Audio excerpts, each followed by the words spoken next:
Gente, hoje é o Dia Mundial de Combate ao Fumo, uma data que foi criada pela OMS há 34 anos, para alertar, para falar sobre os problemas que o cigarro causa. E aí, no dia de hoje, o mote é comprometa-se a parar de fumar. Esse é um alerta importantíssimo, principalmente nessa época de coronavírus. A gente fala sobre esse assunto com o Dr. Fábio Souza, pneumologista e também presidente da Associação Catarinense de Pneumologia e Tisiologia. Oi, doutor Fábio, muito bom dia. Obrigado por ter aceitado o nosso convite.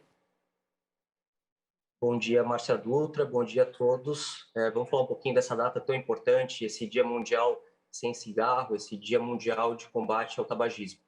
Principalmente tão importante num momento tão grave, tão sério, que é esse momento de pandemia, né? Porque o cigarro agrava e complica muito o quadro do Covid-19, né? Justamente, é um dos fatores de risco bem determinados, né, que agravam em relação, claro, por ser uma comorbidade, o tabagismo é doença, e também aumenta a mortalidade. É importante que é uma data instituída desde 1987 pela OMS para realmente ressaltar o que pode ser a principal doença prevenível e tratável que mais mata no mundo. 8 milhões de mortes por ano no mundo é um número absurdo, um número substancial, e ainda mais pensando em uma doença que é realmente prevenível e tratável. Por isso, esse enfoque em prevenção e no melhor tratamento do tabagismo, que é realmente uma doença. Qual é a situação aqui em Santa Catarina? O que vocês têm percebido? Os números de fumantes têm aumentado, têm diminuído? Porque é interessante, a gente percebe que às vezes são momentos de gerações. Tem gerações que fumam mais, aí vem uma outra geração que fuma menos. O que a gente pode dizer nesse momento? O que acontece aqui no estado? Interessante que no Brasil e em Santa Catarina, né, se a gente pegar historicamente, vamos bem para trás, 1989 até recentemente, até os últimos dados aí de 2019, 2020, né, a gente vê uma redução importante, mas ainda longe do ideal. Né? Então já teve, por exemplo, de 89 até 2015, uma redução de 46% de consumo do tabaco, do cigarro. Né? O detalhe é que isso foi devidamente, teve uma repercussão tão positiva por causa das leis, né? Lembrando, em 2007 em diante, a gente teve leis municipais também instituídas para não fumar em ambientes fechados, né? Propagandas, e aí até o próprio custo do cigarro. No entanto, tiveram outras formas de fumar, né? Além do cachimbo, do charuto, mais narguilé, cigarro eletrônico, então que sempre tenta motivar, e como bem falar, assim, depende de gerações. Então, por exemplo, universitários acabam fumando mais, se a gente for ver, e o detalhe que, uma vez instituído, por exemplo, os pais fumando é um exemplo para os filhos, e uma vez instituído na adolescência, esse provavelmente vai ser um potencial tabagista.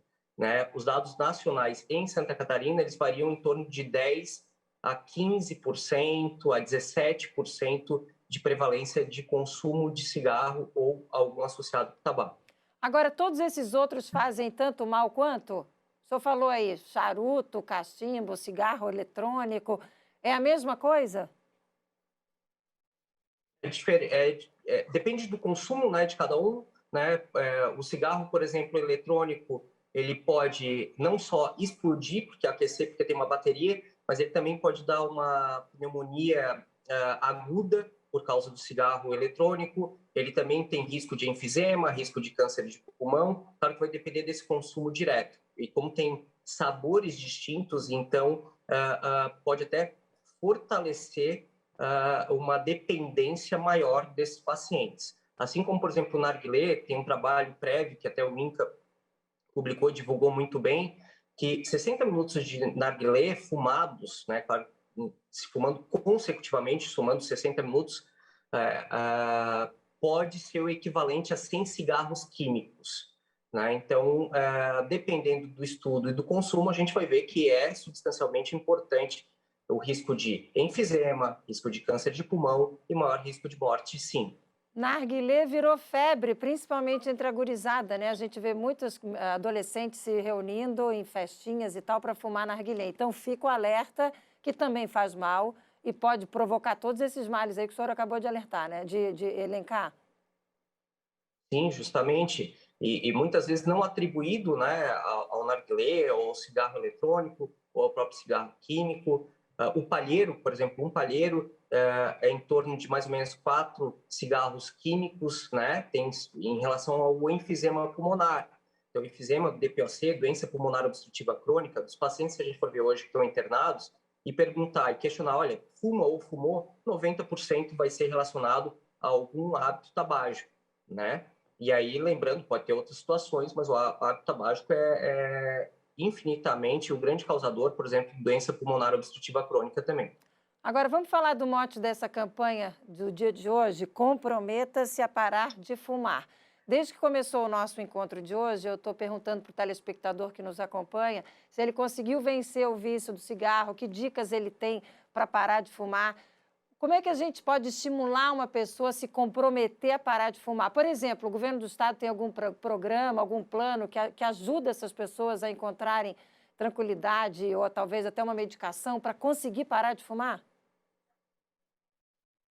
Sim, não, isso é bem importante. Então, o primeiro passo que se ressalta em comprometer-se é a pessoa realmente querer, tá? Porque 80% de todos os tabagistas, 80, 85% de todos os tabagistas querem parar de fumar.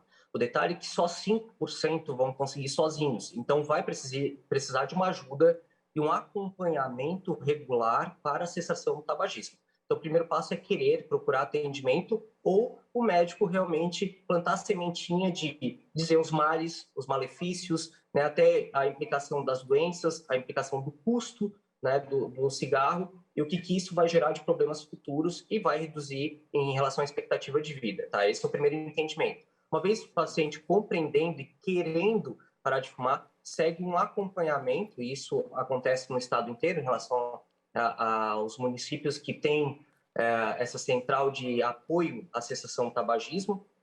Então, grupos de fumantes que querem parar de fumar, acompanhados por médico, psicólogo, e que vão ser orientados em estratégias para parar de fumar com medicação. A gente faz uma escala, por exemplo, de adição nicotínica, de dependência tabágica, e aí a gente vai ver que tipo de medicação é mais interessante. Tem, vamos dizer assim, 3 principais, né, medicações. Se a gente começa com um comprimido, e que momento vai ser o adesivo, ou um outro tipo de comprimido, tá, que vai ajudar a diminuir a vontade, vamos dizer assim, e aí progressivamente fazer uma estratégia para parar de fumar.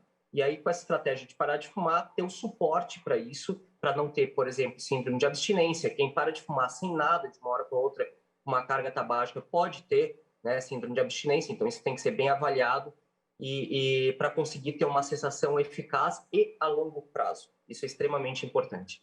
Tá aí, gente. Conversei com o doutor Fábio Souza, trouxe aí informações super importantes para a gente. Fica a mensagem, então, né? A OMS hoje está pedindo para que você se comprometa-se a parar de fumar. Apoio tem, precisa de força de vontade de buscar esse apoio para conseguir se livrar do vício. Obrigada, viu, pela participação. Um ótimo dia, até uma próxima oportunidade. Bom dia a todos, estamos à disposição. Um abraço. Valeu, obrigada.